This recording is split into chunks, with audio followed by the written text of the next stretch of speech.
My name is Denise Rogers. Today we are going to talk a little bit about her color and cut and what her goals are.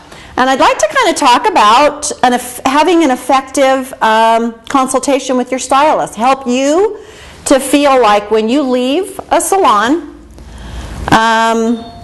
you've communicated. So I'm going to ask some probing questions from you and tell me how you feel about them. So we typically like to stick with a red on Julianne. So let's talk about what you like in a red.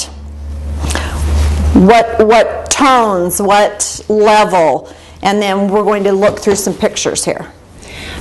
Usually I like more of an orange tone, more warm tones. Okay, perfect. And another thing I like to explain to clients, especially with red tones, is they fade really fast. So I want to explain to you that we want to start at a level today and have it last for the 5 or 6 weeks. So we want to compensate for fading by either going lighter or darker than the original idea that you might have in your mind.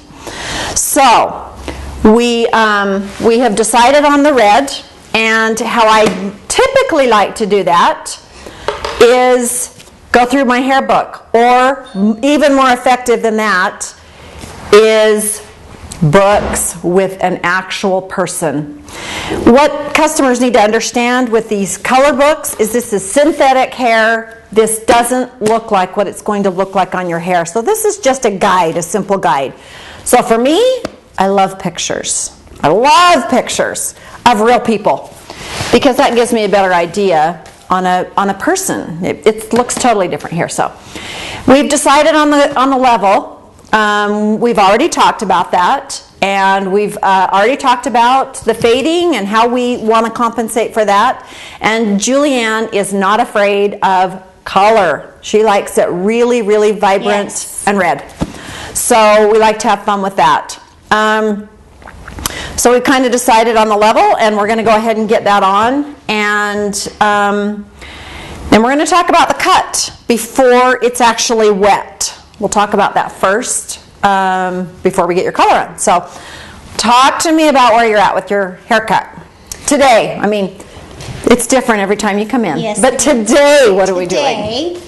I believe I, at this point, would like to grow this out. Okay. I'm struggling because these sides are at a point where, you know, I had like a pixie cut before, and it's frustrating. I've got this little, you know, fishtail back here.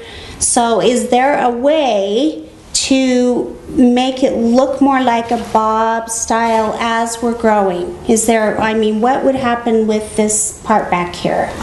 So typically when we've talked about growing your hair out, what I like to suggest is that we do keep it looking clean the whole time you're growing it.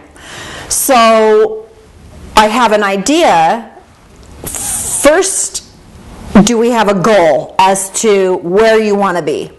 Are we talking just an inch longer than what you've got today? Is it 3 inches longer? What's the end result? Or do you know? I believe just about here. So still a bob. Still a bob, just below the chin. Okay. So you've come a long way, as you know, because we started out real short.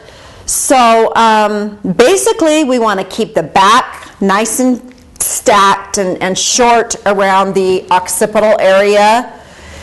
And because we still have a way to go on the layers, we want to just really take that nice and tight and stack it in.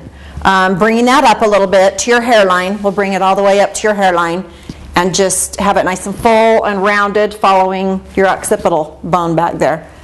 So now I do have a question. Okay. My face shape is round. Mm-hmm. So is there a way to take a little bit of weight off of the face with a bob? Is that possible? Generally speaking, clean lines are the best way to slenderize a face. Okay.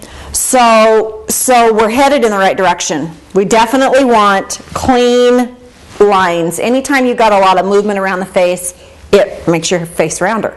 So I like the fact that we've kind of gotten here where we're rounder, or we're straighter and more slenderized. And so is the goal to keep this side panel long and then keep this stacked up in the back? End result? Okay.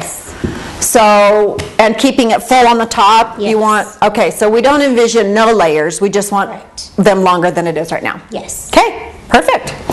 Okay, we're going to go ahead and get our color on and go from there. We've got a couple issues with Julianne's hair.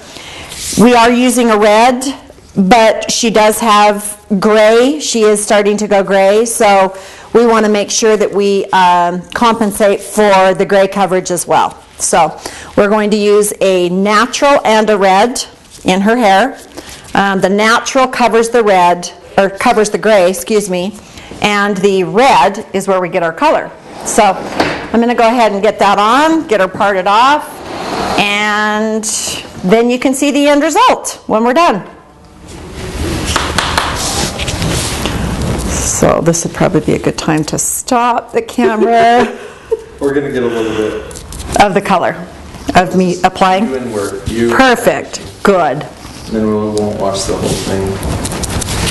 Honey, you're so professional. Well, I was a thespian. It's not.